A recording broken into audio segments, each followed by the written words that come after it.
Welcome to a brand new episode of Strange Encounters, where we delve into the bizarre and unexplained world of alien and UFO encounters. In this episode, we bring you some of the most incredible and spine-chilling stories from around the world, shared by people who have had close encounters with extraterrestrial beings and their spacecraft. From strange sightings in the skies to eerie encounters with alien entities, these stories are sure to leave you on the edge of your seat.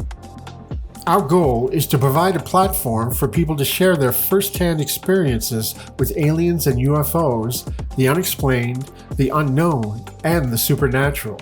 We believe that everyone has a story to tell, and we're dedicated to bringing those stories to a wider audience. Don't forget to like and subscribe, and send your strange encounters to verystrangeencounters@gmail.com. We love to hear from our listeners, so join us on the Strange Encounters subreddit at r/verystrangeencounters and leave your comments and suggestions in the comments section below. With all the formalities out of the way, sit back, relax, and prepare to be amazed by the mysteries of the universe on this episode of Strange Encounters. Heart Surgery Link: My Experience with Aliens by Jason B.L., 1974. I live in Australia, and I'm in my late 40s. Between the ages of 2 to 7, I had 3 heart surgeries, including 3 heart valve replacements. My first 2 replacements saw valves from pig hearts placed into my heart. In my final operation, the pig's valve was replaced with an artificial valve made of plastic and metal.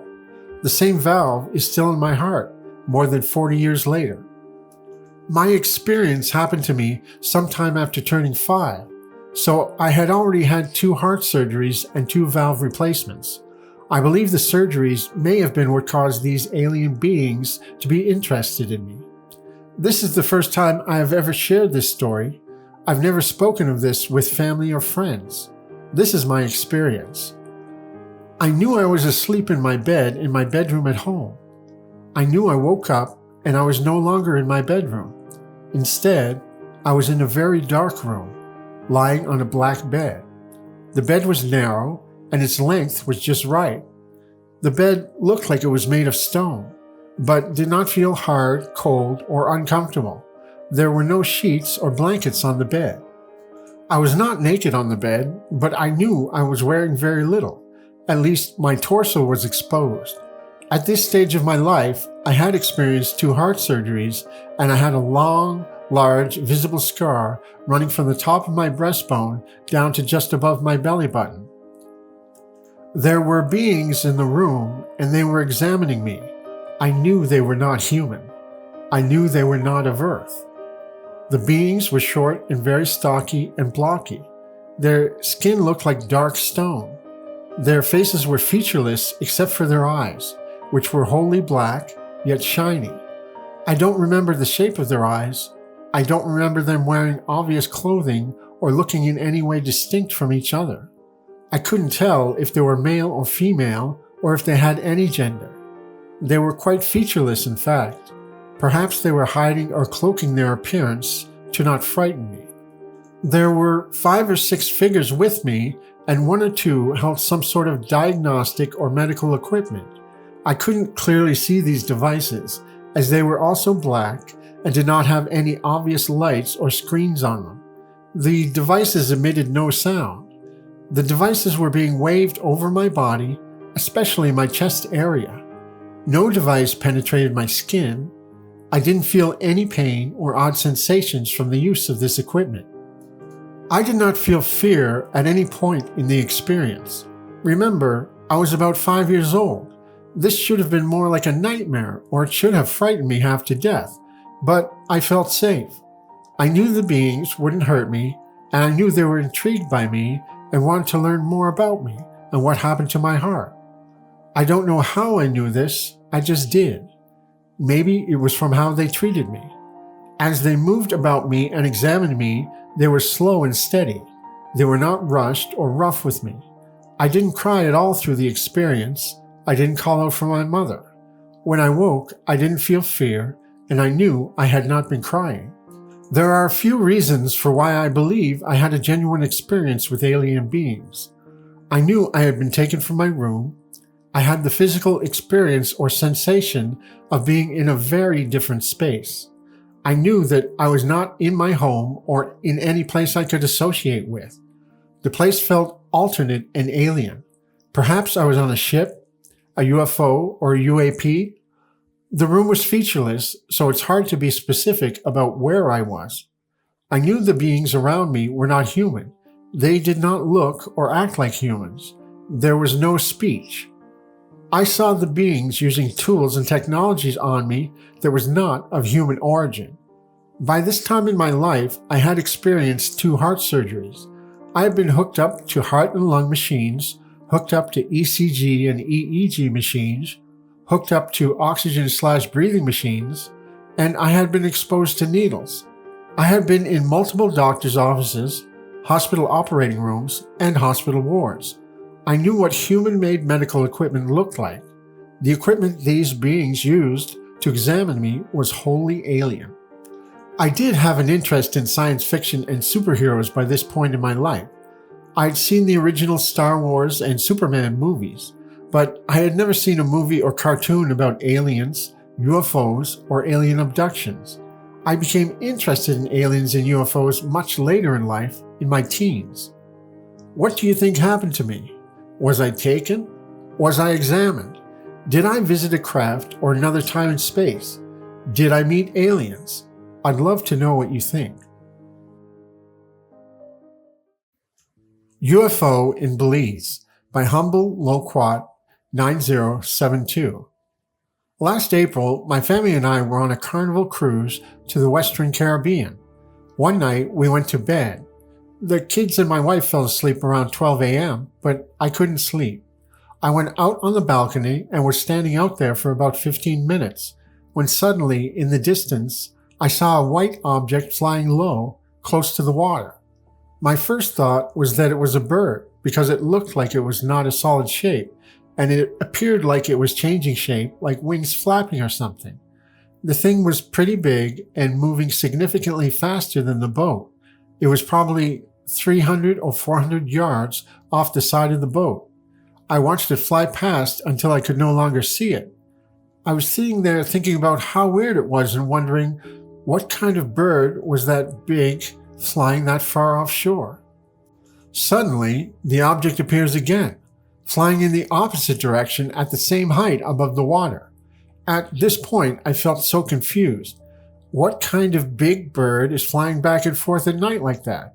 Fast as hell. Not unearthly fast or anything, but fast for a bird. Less than a minute later, it was flying back past the boat in the opposite direction. The entire time, it looked like it was not a solid shape, or it was changing shapes slightly. I stood out there and watched it fly back and forth at different heights for a few minutes, and I started to get the chills. I was freaked out, to be exact. I was thinking, holy smokes, that is no bird. I proceeded to go into the room and wake my wife up. I literally said to her, "You have got to get up and come see this. You're not going to believe me, and I'm not going to be able to explain this to you in the morning. Just get up and see this." She, of course, would not get up and was basically like, "Shut up, leave me alone." She is a heavy sleeper. I went back outside to watch it for a few minutes, but it was gone. Suddenly, it comes flying back in the opposite direction that the ship was headed, and then it disappears. I got so freaked out at that point that I had to go inside and lock the balcony door and close the curtains. I sat on the bed with my eyes wide for 20 minutes. Then I decided to sit on the foot of the bed and open the curtain. It was gone. I could no longer see it. I opened the balcony door and looked up, and sure enough, it was still doing the same maneuver, just higher up in the sky. The next day, I told my wife about it, and she was like, "Yeah, okay, whatever you say." I thought I would share my story to see if anyone has ever heard of something like this. My wife says to this day, it must have been a drone, but the thing was literally changing shape. I have the chills just thinking about it again. My Experiences by Putrid Eye 5949. I've never really talked about this experience with anyone, even my wife, so bear with me. I guess the experience started when I was a child and continued into my early 20s. The first experience I can remember was when I was 4 or 5 years old. From what I remember, I was playing solitaire on my mom's old e-machine while my parents were watching the news. This computer was right next to a giant window overlooking our back porch and backyard, and the window was to the left of the desktop. I caught something out of the corner of my eye, so I looked at the window to be met face to face with a typical elongated head and giant black eyes. It immediately ducked out of view. I thought it was my dad with some kind of goblin mask, but he was sitting on the couch to my right with my mom. I didn't think anything of it, and the memory slipped from me until I was older. My second experience was what I think was a dream, but felt way too real to be one. I remember I was 10 or so, and my father had already passed away by this time, so it was just my mother and I. I was scared that night, so I slept in my mom's bed. The dream was me waking up in the middle of the night to go get a glass of water. I get out of bed and go to the living room thinking the moonlight is bright coming through our skylights. I look up and I'm frozen. I can't move a muscle and I see a bright light. I wake up the next morning right before dawn and shrug it off as a bad dream. At this time, I was familiar with UFOs and I thought I just had a nightmare. But I can't shake that feeling it was different. Like the dream was way too vivid to be just a regular dream. It felt real, and I had all of my senses in the dream, if that makes sense. My third experience is when I was 19. I went out drinking with some friends and had my sober buddy drive us home from the party in my car. Everyone is passed out beside my friend and myself, and as we're driving back from Seattle on I-5, we quickly see a green orb follow the car for a few seconds. The orb then shot down into the tree line, disappearing from view.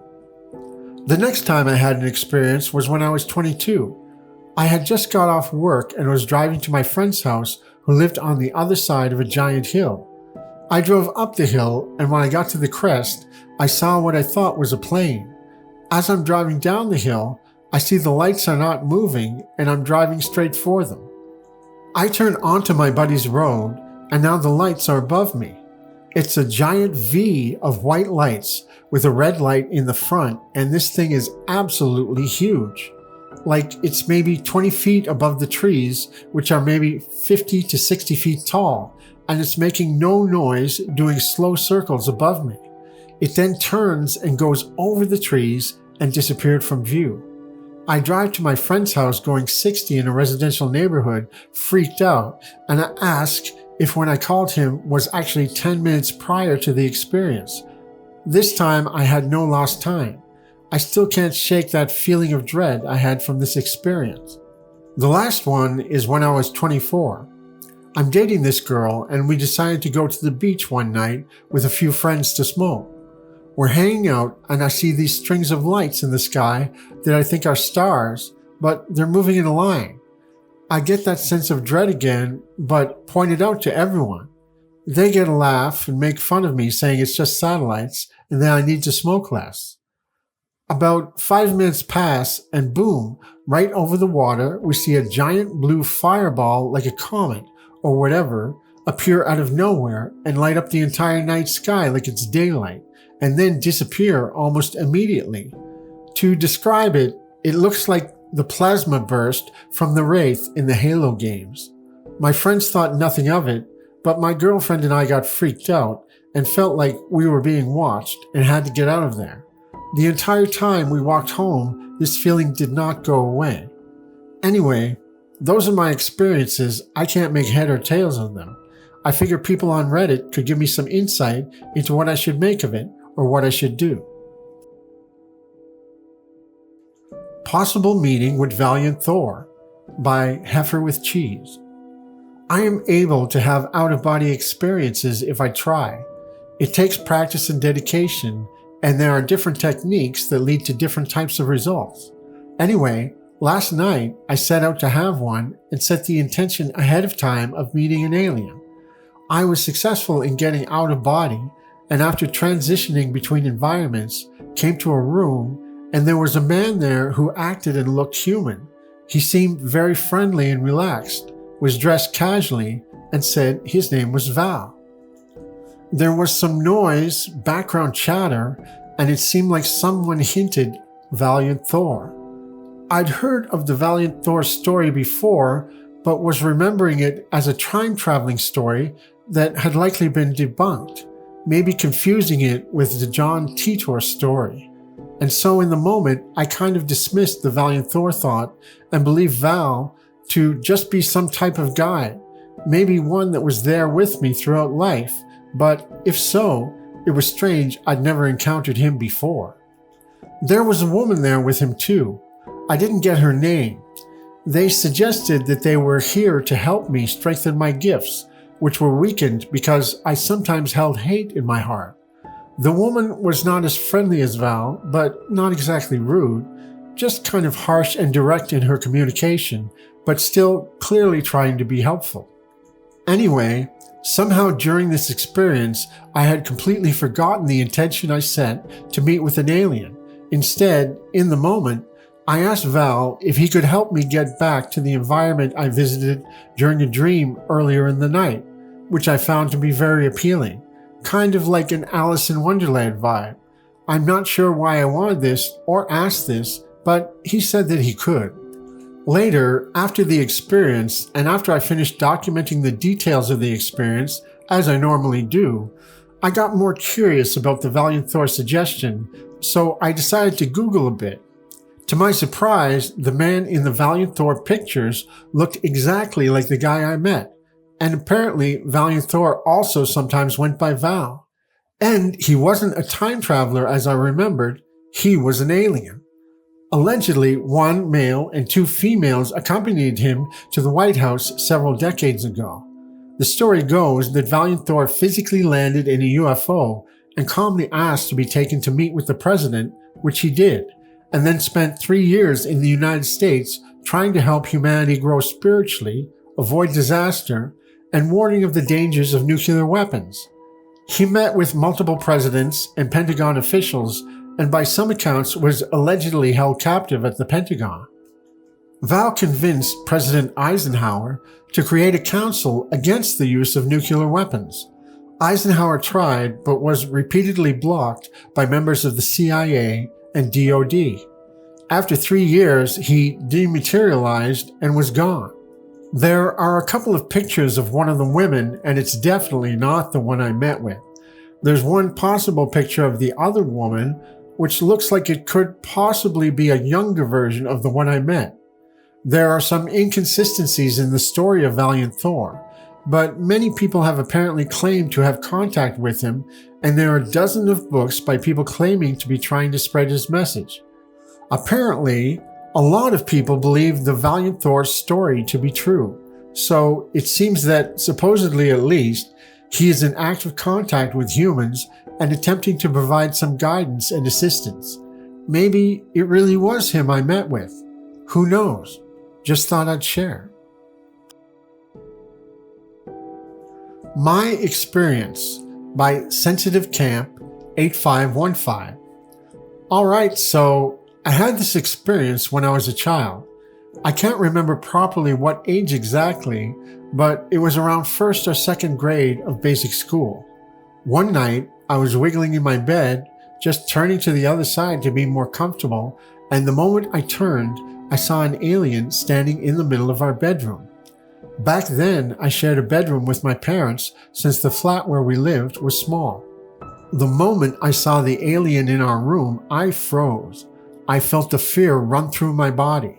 My heart rate over the roof, and my body became like stone. I couldn't move. I couldn't talk. I just closed my eyes and waited and waited and waited. I heard it coming towards me. I heard the breathing. This thing was poking me, touching my feet, and I just laid there and did nothing. I prayed for it to go away. It was an endless night. Suddenly, one of my parents coughed or made some noise, and after this disturbance, it was gone. The fear I felt is something that makes my heart go crazy even now. I started to be terrified to go to sleep. It visited me several more times. I stopped sleeping in my own bed. I looked for a refuge in my parents' bed. The only person I told after some pushing was my mom because I became a nuisance. We barely fit in one bed. Mom couldn't sleep and had to wake up early to go to work. I don't even remember her reaction back then. So, after several visits and something that felt like bodily checkups it did to me, like touching my hair, checking my feet, looking at my face, even being interested in my backside area, it just went away. Every night I was pleading for it to go away. Please go away. And it went. Some years after all this, I felt some urge to tell it, if you want to come back, you can come. I won't be afraid anymore. And damn me, it came. And now the one thing I never told anyone, I never spoke to anyone about what the alien looked like. And I know it will raise everyone's eyebrows.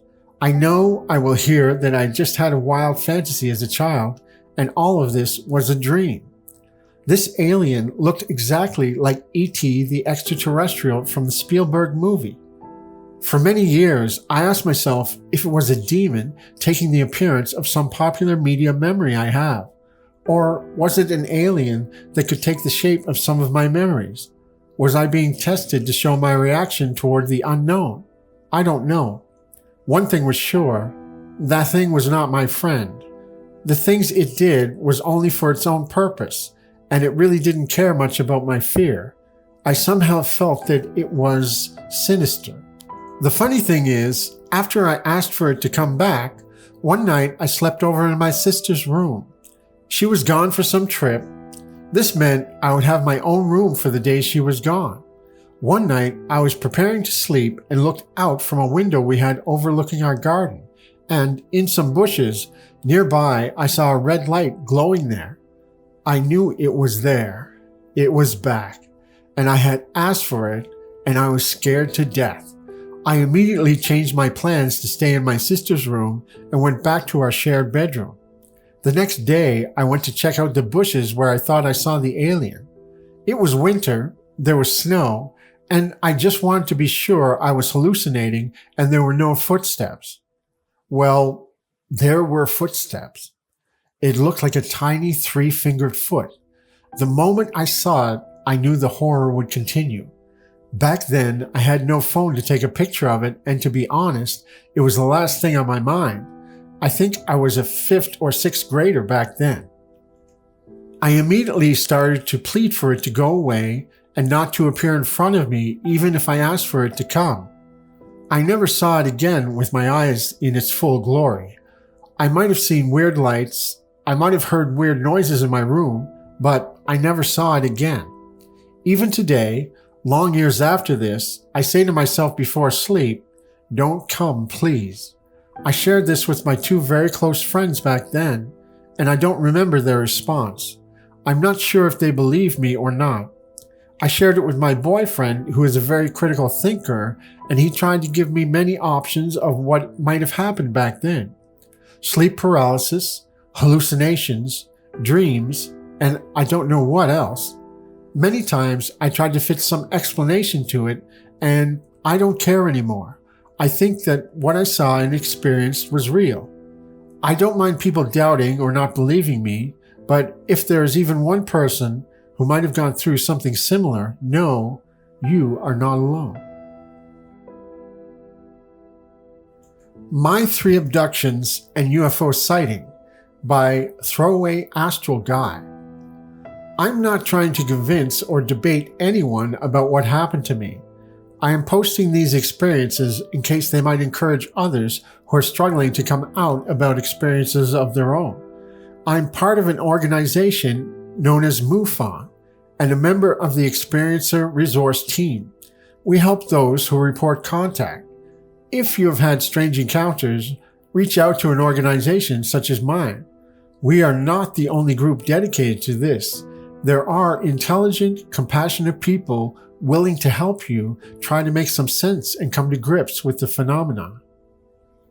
Abduction 1. I was 17 years old and about to go to sleep. A blue light triangulates through my closed bedroom window, pinpointed to my location. Two small grays, well, they look kind of red in the dark, just appear. One facing me, one headed towards the bedroom door. I can telepathically feel they're shocked I'm awake. I try to jump out of bed like anyone would, and was frozen, half my body in midair. They floated with me through the closed window, and that's where I blacked out. I went for regressive hypnosis to try and suss out some more details about this one. Over 2.5 hours, we attacked it from every angle, but each time I was reduced to crying like a baby, whispering in sheer terror. My hypnotherapist rightly said, "I don't think exploring this is going to help you." Abduction number 2. I was 18 years old, and I awakened with a jolt on board what I assumed to be a craft. I'm lying down, head slightly elevated, and to my right is a tall gray. Telepathically, I can tell he is surprised I woke up and that I'm not supposed to. In his hand is a long and thin silver rod. Looks like one of those old metal pointers a teacher would use. Diffuse white light is everywhere with no obvious source. I am completely paralyzed and unable to move. I feel less terrified than the first time, but frightened. The gray communicates that he is going to put something in my ear, but it won't hurt. The rod goes pretty deep into my right ear, and I cannot feel a thing. Another communication that I will go to sleep or something to that effect. I black out. The next morning my body is electric and it's all I can think about. I get out of bed and go to the bathroom, which is next to my bedroom. I put my finger to see if I can feel anything. I can't, but there is a bit of dried blood on my finger when I remove it. It would seem that anything as advanced as an extraterrestrial race visiting Earth would have the technology to not leave blood after an implant. But in a surprising number of cases, contactees report finding dried blood in their nose or ears after an implant. Of course, implants in other parts of the body also leave visible marks in most cases. The phenomenon does not make sense when we analyze the details from an anthropomorphic point of view. Abduction 3. 7 years ago, I'm visiting my parents in Washington State, which is where my previous abductions occurred, albeit in a different city. I awake again on board what I assume is a craft. Across from me is my infant son, just about 1 year old and smiling. He is sitting in what I can only describe as a futuristic high chair. It's molded to fit his body, white and very smooth. He is raised so that he's at eye level with me. There is some telepathic acknowledgement from him. Between us is a purple sphere about the size of a basketball. Inside this globe is a swirling purple mass of what looks like gas or liquid. A bit like time-lapse images of the sun, but smooth in real time. To my right is a tall gray. He communicates to me something like, "If you agree to this procedure, you and he, my son, will understand each other's souls." I have no idea what the gray is talking about and just stare at him. Apparently, this is an agreement, as the gray does something to this sphere, but not physically. How I understand that he did something, I cannot explain. Immediately after this, my son and I shoot down from Earth orbit through the atmosphere, cloud cover, and roof in the blink of an eye, but I am able to see it all flash by. We arrive back in the house, and oddly, my son is sitting upright on my lap, still smiling. I put him back to bed and then go to sleep myself. UFO sighting. I was driving along Highway 101 in Washington State after dark. The exact time and date are long forgotten, but it was between 1994 and 1999. A wide range, but a lot of weird stuff happened to me on that highway in those years. At a certain spot, there was a farming supply store with a large field behind it.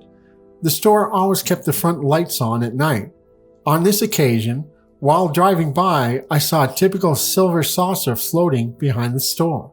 I'm awful at measurements, but it was maybe 20 feet off the ground, as long and high as a bus at its largest points. It's important to note that I did not spot the craft and suddenly pull over. In some way, I was compelled to slow down as I approached the store, pulled up beside it, and there it was. In fact, during that 5-year span, I was compelled quite often to make a sudden nighttime 2.5 hour drive on this highway. I had places to stay on both ends. I'll spare everyone the autobiography of odd stuff. I only remember pulling up, seeing the craft, opening my car door, and standing up outside the vehicle. My next memory is waking up in the following morning at my destination. This is one of those odd incidents where a person sees something unbelievable, remembers it fully from the time, yet fails to tell anyone about it or even truly accepts what has happened until later. I have a childhood full of the strange things that are markers for abduction, the kind of stuff many people are already aware of, so I'll refrain from listing them. In this next segment, we're diving into some of the most classic and well-known cases of encounters with the strange, including sightings of unidentified flying objects, alien abductions, ghost stories, and other unexplained phenomena.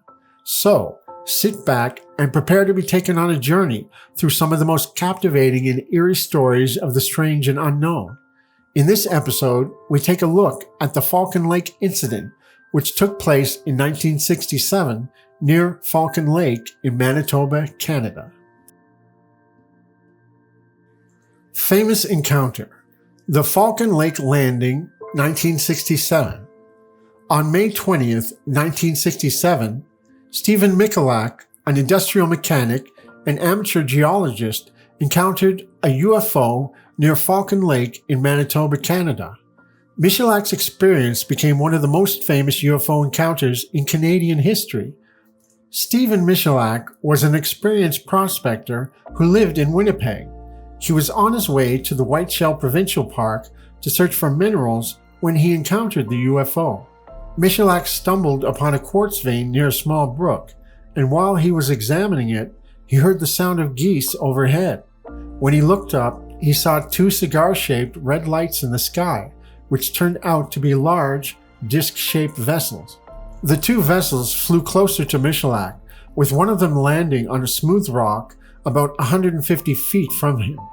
The craft was approximately 35 feet in diameter and appeared to be made of stainless steel with a golden glow.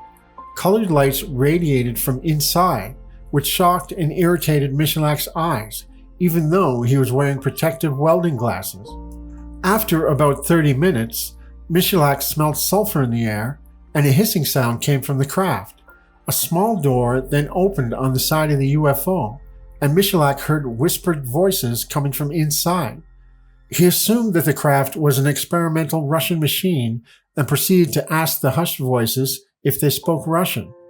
When he received no response, he used his impressive linguistic skills to ask the same question in English, German, French, Italian, and Ukrainian, only to be met with complete silence.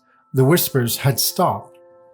Michalak stepped closer to the craft and looked inside, where he saw a maze of bright lights flashing in some sort of sequence on what looked like a control panel. The craft was entirely empty, as far as he could tell. Michalak then reached out to touch the surface of the craft, but it was so searing hot that the fingers on his glove instantly melted. Shocked, Michalak quickly removed his glove and was surprised to find that the craft seemed to react to his touch. The door quickly shut, and the craft shot straight up into the air. An exhaust port around 9 inches high and 6 inches wide blasted Michalak with scorching hot air that immediately ignited his clothing. He quickly ripped his jacket and shirt from his body and stamped out the flames, hoping to avoid a forest fire. Michalak then marked the spot of his encounter with pine cones and branches before making his way back to his car. However, he suddenly felt deathly ill and had to pull over several times on the way back to his hotel room. Michalak's symptoms included headache, diarrhea, weakness, dizziness, vomiting, hives, numbness, swelling of joints, eye irritation, and burns. He lost 22 pounds in the following weeks and struggled to eat. The burns he sustained had a weird geometrical pattern that resembled grill marks. Even stranger, the burns faded and then reappeared after a visit to his local doctor on May 22nd, as if they were more recent than the date of the encounter at Falcon Lake. When taken to the hospital, Michalak was admitted for his staggering number of symptoms. He told the admitting physician that his burns were due to exhaust from an aeroplane of sorts. Despite numerous investigations and examinations, the Falcon Lake landing remains unexplained. Some believe that Michalak had a genuine encounter with extraterrestrial beings, while others suggest that his experience could have been the result of hallucinations caused by exposure to toxic fumes or other environmental factors. However, it is important to note that Michalak was an experienced prospector and industrial mechanic who would have been familiar with the risks and dangers of his work, making it less likely that he would have mistaken something else for a UFO. Michalak's case was featured on a Season 5 episode of Unsolved Mysteries in November of 1992. In recent years, interest in the Falcon Lake landing has been reignited by the release of previously classified government documents related to UFO sightings. These documents, released in 2019, included a report from the Royal Canadian Mounted Police that described Michalak's encounter as unexplained and suggested that it was a genuine UFO sighting. The report also noted that Michalak was a credible witness who had no apparent motive for fabricating his story. Overall, the Falcon Lake landing remains one of the most intriguing and puzzling UFO sightings in Canadian history. While there are many theories and explanations, none can fully account for the strange and inexplicable events that took place on that spring day in 1967. Thanks for watching another episode of Strange Encounters. We hope you enjoyed hearing about the mysterious and unexplained stories that we shared today. If you haven't already, please don't forget to hit the like button and subscribe to our channel. By doing so, you support the channel, and you'll never miss out on any of our future episodes. You'll also help us continue to bring you more intriguing stories and encounters. Also, make sure to hit the notification bell so you're the first to know when we post new videos. We love to hear from our viewers, so feel free to send your own strange encounters to our email at verystrangeencounters@gmail.com. You can also join us on Reddit at r/verystrangeencounters. Who knows, your story just might make it into one of our future episodes. Thank you again for tuning into Strange Encounters, and we can't wait to share more with you soon.